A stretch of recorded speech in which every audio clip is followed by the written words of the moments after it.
Nous parlons souvent des bienfaits de l'espoir. Pourtant, il existe une forme d'espoir dont on parle rarement, parce que nous avons appris à considérer l'espoir comme quelque chose de forcément positif. On nous répète qu'il faut continuer à croire, ne jamais abandonner, garder une porte ouverte. Pourtant, dans certaines périodes de la vie, l'espoir peut devenir exactement ce qui nous empêche d'avancer. Non pas l'espoir d'un avenir meilleur ou d'une vie meilleure, mais l'espoir qu'un passé terminé puisse encore changer de forme, revenir réparer ce qu'il a détruit et nous rendre enfin ce que nous attendions de lui. C'est là que beaucoup de personnes restent prisonnières, parfois pendant des mois, parfois pendant des années. Elles pensent ne pas réussir à oublier quelqu'un ou quelque chose. Pourtant, le problème est souvent différent.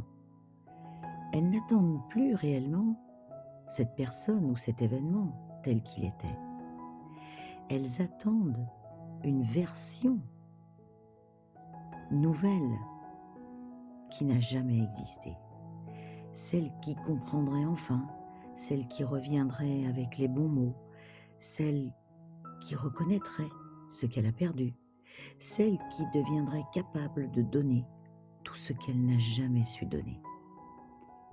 Et c'est une distinction essentielle, parce qu'on peut accepter intellectuellement qu'une histoire soit terminée, tout en continuant émotionnellement à espérer qu'elle devienne une autre histoire.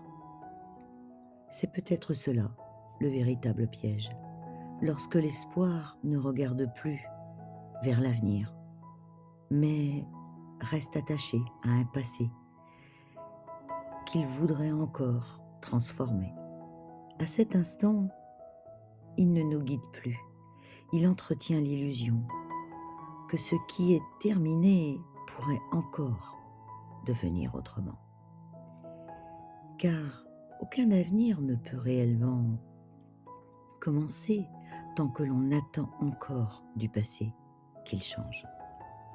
Et tant que cet espoir regarde en arrière, il ne peut plus éclairer le chemin qui s'ouvre devant nous.